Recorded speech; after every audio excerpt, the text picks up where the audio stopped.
The year is 680 BCE.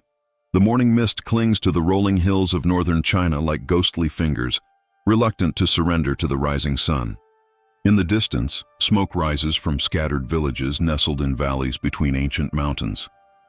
This is the kingdom of Qi, one of the many warring states that fragment what will one day become unified China.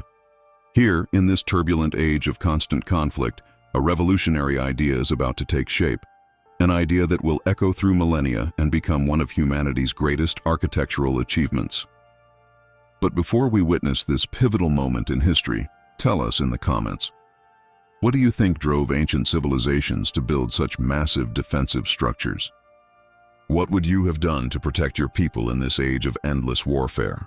General Wei stands atop a wooden watchtower, his weathered hands gripping the rough timber as he surveys the northern horizon. The wind carries the scent of dried grass and distant campfires. Some friendly, others decidedly not. His bronze armor, polished to a dull gleam, bears the scars of countless battles. Today, however, the enemy approaches not with the thundering hooves of cavalry, but with the methodical precision of engineers and laborers. The nomadic tribes of the north have learned. They no longer rely solely on swift raids and guerrilla tactics. They're building siege equipment, establishing permanent camps, and worst of all, they're uniting. "My lord," calls Captain Liu from below, his voice cutting through the morning air like a blade. The scouts have returned. The barbarian coalition grows stronger each day. They've breached the outer settlements and are advancing toward our heartland. Wei descends the tower, his boots echoing against the wooden steps. Each footfall sounds like a countdown to disaster. The captain's face is grim, etched with lines that speak of sleepless nights and mounting desperation. Around them, soldiers sharpen weapons with mechanical precision, their movements betraying an underlying tension that permeates the entire garrison. "How many?" Wei asks, though he dreads the answer. "Thousands, sir. Maybe tens of thousands. They move like a great serpent across the land, devouring everything in their path. Our cavalry units can barely keep pace with their advanced scouts." Liu pauses, swallowing hard. "They're not just raiding anymore, General. They're conquering, taking land, settling in for the long campaign." The implications crash over Wei like a cold wave. For generations, the northern tribes had been content with quick strikes, stealing livestock, capturing slaves, then disappearing back into the vast steppes like smoke on the wind. But something has changed. Perhaps a new leader has emerged, one with vision and ambition beyond simple pillaging. Perhaps desperation drives them as harsh winters and failing harvests force entire populations southward in search of fertile lands and warmer climates. Wei walks to the edge of the fortified compound, where wooden palisades stretch in a pathetic attempt at defense. The structures look laughably inadequate against the scale of the approaching threat. Individual fortresses, no matter how well built or strategically positioned, can be bypassed, surrounded, or overwhelmed. The enemy simply flows around them like water around stones. "We cannot win this war with scattered defenses," Wei mutters, more to himself than to his subordinates. "We need something different, something they've never encountered before." As if summoned by his thoughts, an elderly man approaches from the shadows of the compound. Master Jing, the kingdom's chief engineer and architect, moves with the careful gait of someone whose mind carries the weight of countless construction projects. His hands, stained permanently with ink and clay, clutch a collection of bamboo scrolls covered in intricate diagrams and calculations. "General Wei," Master Jing says, bowing respectfully, "I couldn't help but overhear your conversation. Perhaps it is time to consider a more radical approach to our defensive strategy." Wei turns, his interest piqued. Master Jing has a reputation for innovative thinking, for seeing solutions where others see only problems. If anyone can devise a new approach to this seemingly impossible situation, it would be this brilliant old man. "Speak, Master. What do you propose?" Jing unrolls one of his scrolls, revealing detailed sketches of walls, towers, and fortifications that seem to stretch endlessly across the parchment. Instead of building isolated strongholds that can be bypassed or overwhelmed, what if we created a continuous barrier? A wall that runs from mountain to mountain, sealing off the northern approaches entirely. The concept hangs in the air like an impossible dream. Captain Liu stares at the drawings with a mixture of awe and skepticism. The sheer scale of what Jing proposes defies comprehension. Such a wall would require resources, manpower, and coordination on a level never before attempted in human history. The cost, Liu begins, then trails off as he realizes the magnitude of the undertaking. Would be enormous, Wei acknowledges. But what is the cost of doing nothing? What price do we put on the survival of our civilization? He studies the drawings more carefully, his military mind beginning to grasp the strategic implications. Such a wall wouldn't just keep the barbarians out, it would force them to concentrate their attacks on specific points, allowing us to mass our defenders and supplies where they're needed most. Master Jing nods enthusiastically. Exactly, General. And consider this. The wall itself becomes a raised roadway, allowing rapid movement of troops and supplies along the entire length of our border. Signal fires could relay messages from one end to the other in a matter of hours rather than days. It would be more than just a barrier. It would be the backbone of an entirely new defensive system. The three men stand in contemplative silence as the morning sun climbs higher, burning away the last wisps of mist. In the distance, a horn sounds, long, mournful, urgent. Another watchtower reporting enemy movement. Time is running short, and decisions that will echo through the ages must be made. Here, in this moment of crisis and inspiration, tell us what you think. Could ancient peoples really envision and execute such a monumental project? How would you convince an entire kingdom to commit everything to such an unprecedented undertaking? Share your thoughts as we witness the birth of an idea that will reshape the world. Wei rolls up the scroll and holds it against his chest like a sacred text. Master Jing, I want you to begin detailed surveys immediately. Map every hill, every valley, every strategic position along our northern frontier. Captain Liu, I need you to calculate our available manpower. Not just soldiers, but every able-bodied person in the kingdom. Sir? Liu's voice carries a note of confusion. You're not seriously considering... I'm not considering it, Captain. I'm ordering it. We're going to build Master Jing's wall, and we're going to start now today, before another sunset passes and brings the enemy closer to our gates. The next hours blur together in a frenzy of activity. Messengers gallop off in every direction, carrying sealed orders to district governors and military commanders throughout the kingdom. Master Jing dispatches teams of surveyors with instructions to map the proposed route of the Great Wall, identifying the best paths through difficult terrain and marking locations for watchtowers and garrison posts. But it's the response from the common people that truly amazes Wei. When the call goes out for laborers, volunteers, and materials, the response exceeds all expectations. Farmers arrive with ox-drawn carts loaded with stones quarried from their fields. Merchants contribute tools, rope, and provisions. Even children too young for heavy labor show up carrying water jugs and food for the workers. The sight of his people unified in common purpose fills Wei with something he hasn't felt in months: hope. For too long, the various social classes and professions have seemed isolated from each other, focused on their individual concerns and daily struggles. Now faced with an existential threat, they have rediscovered what it means to be part of something larger than themselves. The first section of wall begins to take shape on a strategic hilltop overlooking the main northern approach route. The work is backbreaking, involving the movement of massive stone blocks that require teams of dozens of workers to lift and position. Each stone must be carefully fitted to its neighbors, creating joints so tight that a knife blade cannot slip between them. The precision required would be impressive in any era. In the Bronze Age, it borders on miraculous. Master Jing moves among the work gangs like a conductor directing a vast orchestra, his voice carrying over the din of hammers, chisels, and grinding stone. Remember, he calls out, this wall must stand for 1,000 years. Every joint you make, every stone you set, your great-grandchildren will depend upon for their safety. The workers respond with renewed vigor, understanding that they are participating in something far greater than themselves. They are not just building a wall, they are creating a legacy, a monument to human determination and ingenuity that will outlast empires and dynasties. But even as the work progresses with remarkable speed and efficiency, scouts bring increasingly urgent reports from the north. The enemy coalition continues to grow, absorbing smaller tribes and minor kingdoms into its expanding ranks. Their advanced scouts have been spotted less than 3 days' march away, probing for weaknesses in the kingdom's outer defenses. Wei knows that his Great Wall, even if completed according to Master Jing's ambitious plans, will take years to finish. The plan is audacious in its simplicity. Rather than attempting to complete the entire wall, They will focus on building strategic segments that maximize defensive advantage while minimizing construction time and resources. It's a gamble that could save the kingdom or lead to catastrophic failure if the enemy finds ways around the incomplete barriers.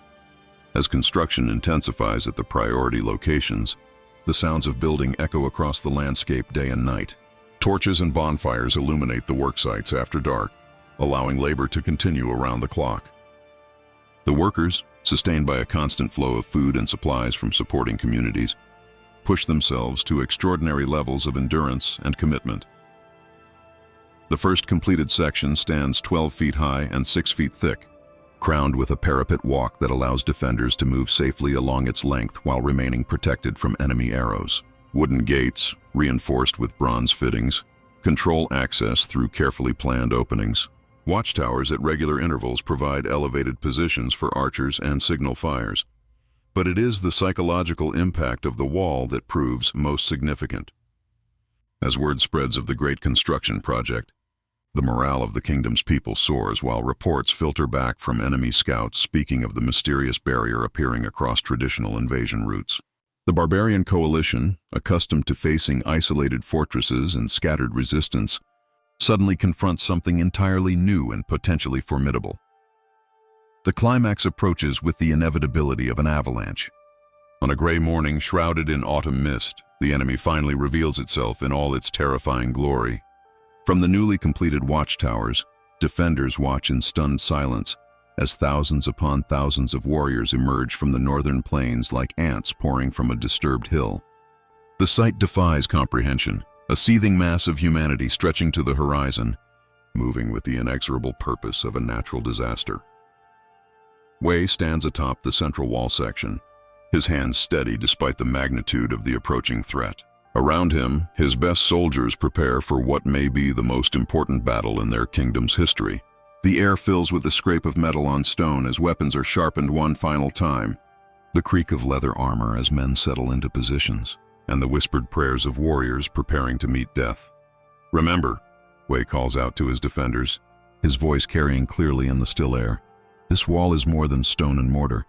It represents everything we are, everything we hope to become." Today we discover whether human ingenuity and determination can triumph over brute force and numbers. The enemy advances with surprising discipline, their initial approach cautious as they probe for weaknesses in this unprecedented defensive system. Cavalry units wheel back and forth in front of the wall like wolves testing a fence, searching for gaps or vulnerable points. Infantry formations mass behind mobile shields, preparing for assault attempts against the gates and low points. But something unexpected happens as the barbarian leaders survey the wall and its implications. Heated discussions break out among their commanders, visible even at distance as groups of mounted officers gesture animatedly toward different sections of the barrier. The reality of the situation becomes clear. Their traditional tactics, developed over generations of successful raids against individual settlements and isolated fortresses, are suddenly obsolete. The wall forces a complete reconsideration of their entire approach to warfare in this region. They cannot simply bypass this obstacle as they would a single fortress. They cannot overwhelm it through sheer numbers as they might a town's defenses. The barrier compels them to fight on the defenders' terms, under conditions specifically designed to negate their advantages in mobility and numbers. The first assault, when it finally comes, strikes the wall like thunder against a mountain. Thousands of warriors surge forward, their battle cries echoing off the stone faces of the barrier. Ladders appear as if by magic, swung up against the parapets while archers on both sides fill the air with deadly shafts. The clash of metal on metal rings out as defenders meet attackers at the wall's crest in desperate hand-to-hand combat. But the wall holds.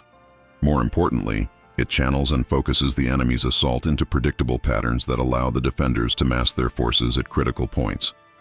Reserves move rapidly along the protected walkway, reinforcing threatened sections before they can be overwhelmed. Supplies and ammunition flow smoothly to where they're needed most. Hour after hour, the battle rages with undiminished intensity. Bodies pile up at the base of the wall as wave after wave of attackers throw themselves against the barrier. But with each repulsed assault, the defenders grow more confident, while the attackers grow more demoralized. The wall is doing exactly what Master Jing predicted. transforming the terms of engagement in favor of the kingdom's forces. As the sun reaches its zenith, something remarkable occurs. The barbarian attacks begin to lose coordination and momentum. Their leaders, faced with casualties on a scale they never anticipated and minimal progress against the barrier, start withdrawing their forces to reconsider their options. What was supposed to be a swift conquest has become a grinding siege that they are neither equipped nor prepared to sustain. Wei watches from his command position as the enemy gradually pulls back, leaving behind clear evidence of the wall's effectiveness. The barrier has not just repelled an attack, it has fundamentally altered the strategic balance in the region. Word of this successful defense will spread quickly, potentially deterring other hostile forces while inspiring allied kingdoms to adopt similar defensive measures. The immediate battle is won, but the larger implications are only beginning to unfold. As Master Jing joins Wei on the wall, both men understand that they have witnessed the birth of a new era in military engineering and defensive strategy. The concept they tested today will evolve, expand, and eventually grow into something far beyond their current imagination. This is only the beginning, Master Jing says softly, gazing out over the retreating enemy forces. Other kingdoms will see what we have accomplished here. They will build their own walls, connecting them to ours, extending the barrier ever farther. One day perhaps a single great wall will protect our entire civilization. Wei nods, already envisioning the possibilities. And future generations will look back on this day as the moment when humanity learned to build on a scale worthy of the challenges we face. They will remember that when faced with an impossible situation, we chose to attempt the impossible rather than surrender. The sun sets behind them, casting long shadows across the battlefield and illuminating the wall with a golden light that seems to promise endurance beyond the span of human memory. The structure stands as a testament to what can be achieved when desperate necessity meets human ingenuity, when an entire people unite behind a common purpose, and when leaders have the courage to attempt something that has never been done before.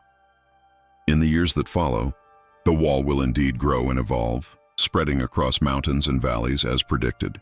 Future dynasties will expand and rebuild it, creating the monument that tourists from around the world will visit thousands of years later.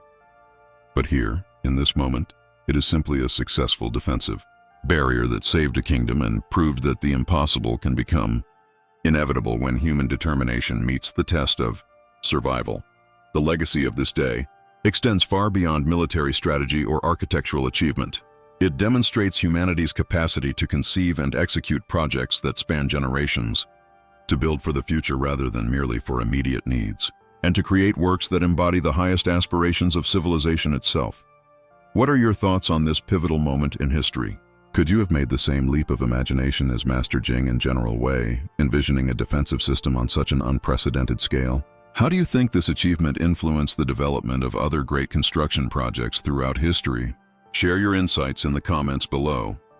As we reflect on this remarkable story of vision, determination, and human achievement, remember that history is filled with such moments, times when ordinary people accomplished extraordinary things in the face of seemingly impossible challenges. If you enjoyed this journey back to ancient China and the birth of one of humanity's greatest architectural achievements, please like this video and subscribe to Endless Ages. We have many more epic stories from the ancient world waiting to be told, tales of courage, ingenuity, and the indomitable human spirit that shaped our world. Until next time, keep exploring the endless ages of human history.